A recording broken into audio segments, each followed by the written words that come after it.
ya kita mulai ya. Kita masuk ke ruang sini. Oke, lalu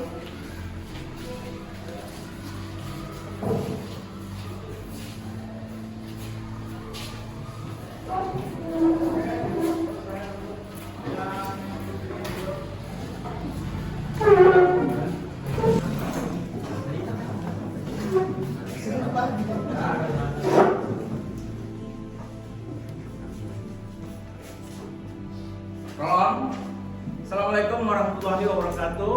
Waalaikumsalam warahmatullahi wabarakatuh. Ya, bertemu lagi dengan saya. Hari ini saya akan memperkenalkan diri, memperkenalkan teman-teman kalian yang berasal dari mahasiswa psikologi UMKT Samarinda. Dan bagi mahasiswa Samarinda bahwa ini adalah siswa SMK Migas tingkat akhir kelas 3 ya. Jadi sebentar lagi akan lulus. Sebelumnya saya ucapkan selamat menjalankan ibadah puasa. Ya, sebentar lagi 1 atau 2 hari lagi kita akan melaksanakan puasa, ibadah puasa Ramadan. Baik teman-teman semua, saya akan menjelaskan tentang teori psikoanalisa yang diprakarsai oleh Sigmund Freud. Siapa yang mengerti tentang apa itu psikoanalisa? Tangan dari mahasiswa. Silakan. Ya.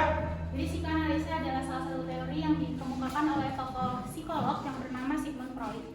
Dia adalah psikolog dari Jerman. Dia mengemukakan psikoanalisa berupa teori kepribadian. Jadi struktur kepribadian itu ada 3, Pak. Yang pertama itu sadar, yang kedua prasadar, dan yang ketiga itu tidak sadar. Baik, terima kasih, tepuk tangan dulu. Sudah teman-teman semua tentang psikoanalisa Sigmund Freud.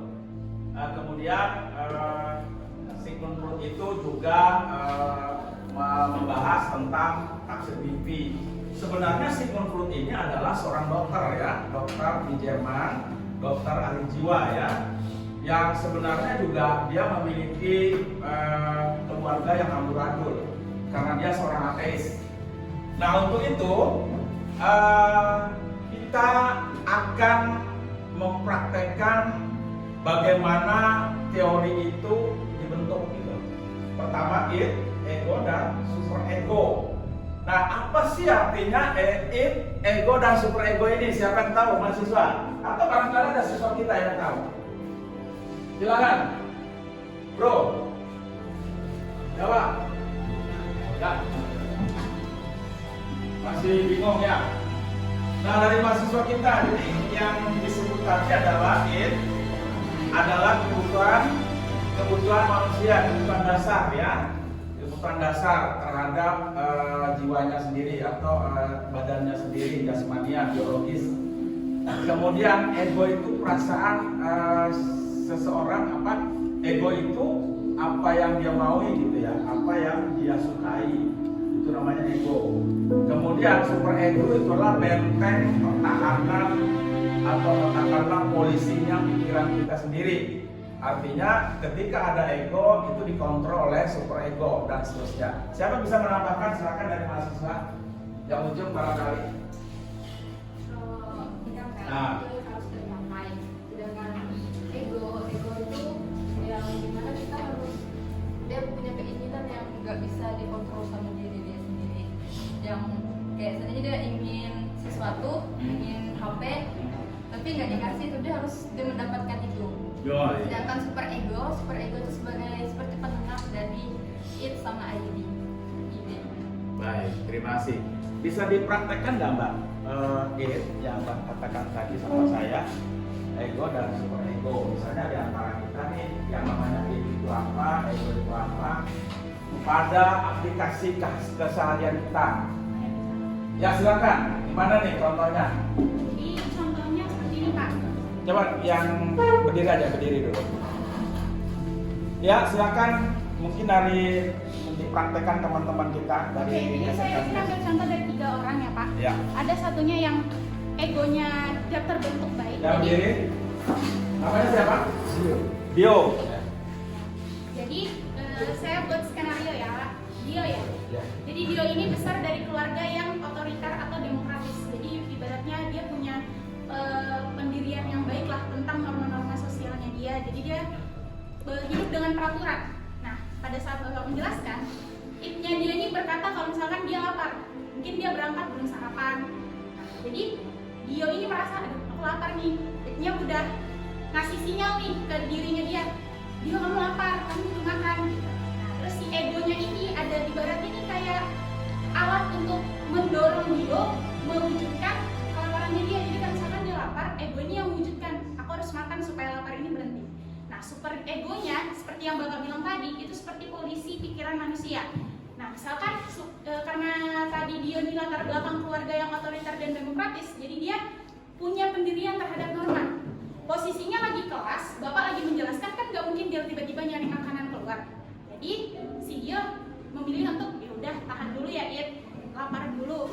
Bapak lagi menjelaskan, kan nggak sopan kalau misalkan langsung keluar makan. Ya, terima kasih. Silakan duduk. Ya, bagus sekali.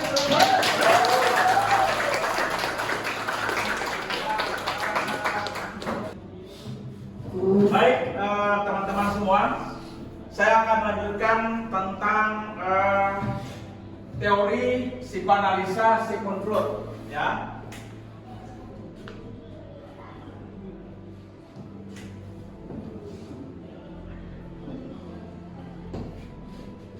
Sigmund Freud ini seorang dokter jiwa yang juga bercerita tentang tafsir mimpi, ya, bahwa dia menjelaskan teori mimpi manusia itu memiliki makna dalam kehidupan manusia, dan mimpi ini juga akan mempengaruhi jiwa manusia. Misalnya malam tadi saya ngomong baby dipatuk ular misalnya, ya. Nah, oleh Sigmund Freud mengatakan bahwa itu adalah ada tafsirnya tentang mimpi si baby ini dipatuk ular, gitu ya. Kemudian Nova misalnya, Nova ini malam tadi didatangi laki-laki tampan, ganteng misalnya. Nah, itu juga ada tafsir mimpi. Yang mana tafsir mimpi ini oleh Sigmund Freud diterjemahkan atau dialihbahasakan sebagai kehidupan manusia yang akan datang. Nanti kamu akan ditimpa begini, begitu, dan sebagainya. Nah, untuk itu Sigmund Freud ini juga mengandung tentang apa itu mimpi, ya, apa itu mimpi. Kemudian teori lainnya adalah Sigmund Freud itu bahwa manusia ini memiliki kesadaran dan ketidaksadaran, ya. Terkadang ketika terjadi kebakaran misalnya, ya, kebakaran itu pada saat kita normal, pada saat kebakaran kita sebelum kebakaran kita tidak bisa mengangkat lemari es sendirian. Tapi ketika ada kebakaran, orang kebakaran, kita panik, kita bisa mengangkat pada saat kita di bawah alam bawah sadar. Oke, seperti itu. Ada pertanyaan? Ya, ada pertanyaan? Ya? Ada? Ujung? Ya? Ya? Nih, jawab. Ada pertanyaan? Tidak ada? Ada pertanyaan dari saya?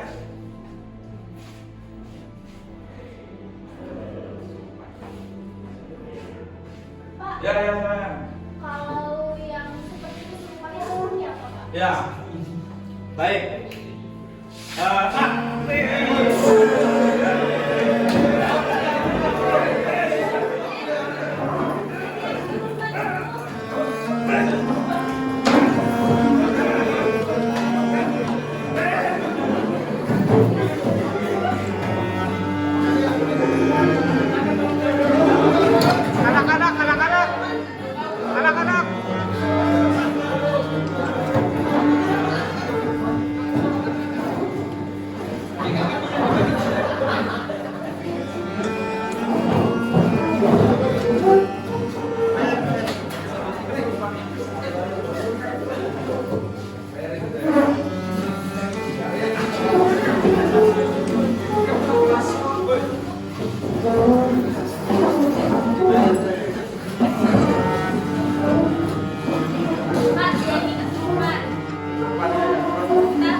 saya obatin Pak. Siapa yang bisa ngobatin? Kamu sendiri. Bisa. Pakai apa ini? Pakai air. Pakai air kan? Pakai sipul kan? Nah, sipul. Ini kata mbaknya ini yang dukun dari Kalteng. Katanya ini kesurupan kena kerasukan roh halus. Ibu ya. Sadar. Ya. Sadar. Baik, terima kasih Pak Dukun, Ibu Dukun ya. Oke, terima kasih. Baik teman-teman, tadi telah kita saksikan.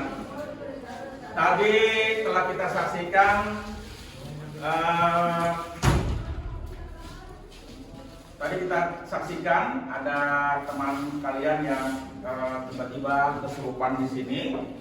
Dan tadi kebetulan ada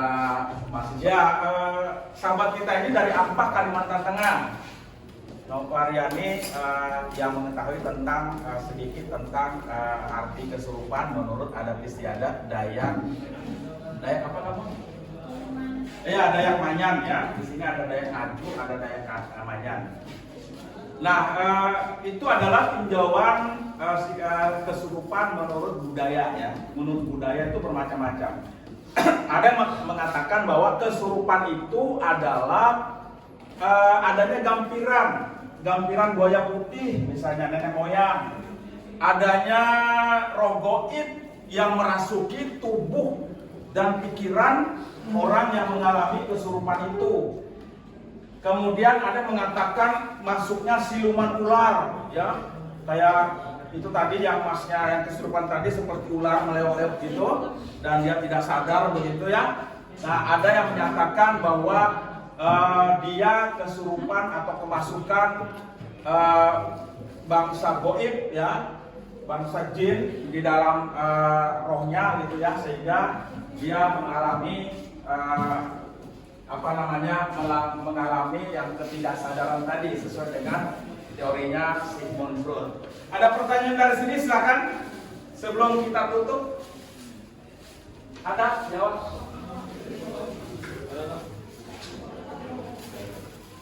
Ada.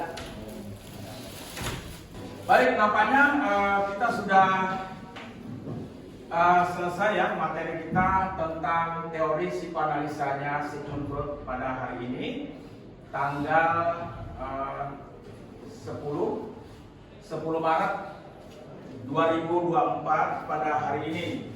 Perkuliahan akan datang kita lanjutkan pada pertemuan dan pembahasan yang lain. Terima kasih. Saya akhiri. Assalamualaikum warahmatullahi wabarakatuh. Waalaikumsalam. Ada kopi juga, ada.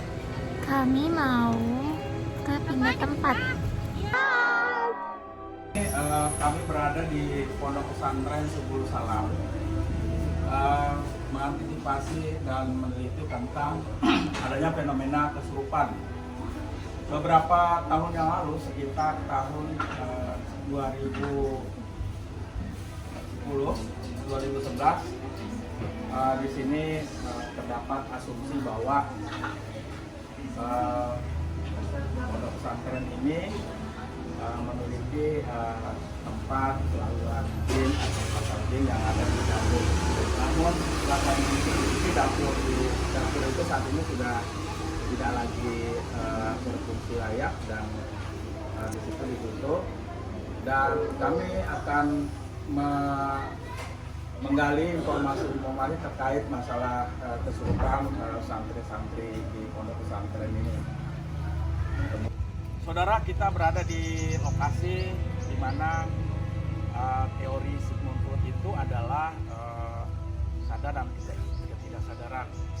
Dalam hal ini hubungannya dengan santri-santri di pondok pesantren Subul Salam terkait masalah fenomena kesurupan ini yang merupakan salah satu bagian dari teori Sigmund Freud. Ini adalah lokasi yang di belakang kita. Ini adalah lokasi menurut persepsi santri-santri dan masyarakat di sekitar sini bahwa di sini adalah pasar jin. Oleh karena itu, karena ini adalah di belakang pondok pesantren Sepuluh Salam yang notabene dapur. Oleh karena itu ini ditengarai akibat adanya lokasi pasar jin ini, maka santri banyak yang kesurupan atau kemasukan atau kegampiran dan seterusnya. Dan ini fenomena yang sudah lama sejak Republik ini berdiri. Oleh karena itu kami sampaikan dari lokasi saat ini tanggal 10 Maret 2024. Oke, terima kasih. Assalamualaikum warahmatullahi wabarakatuh.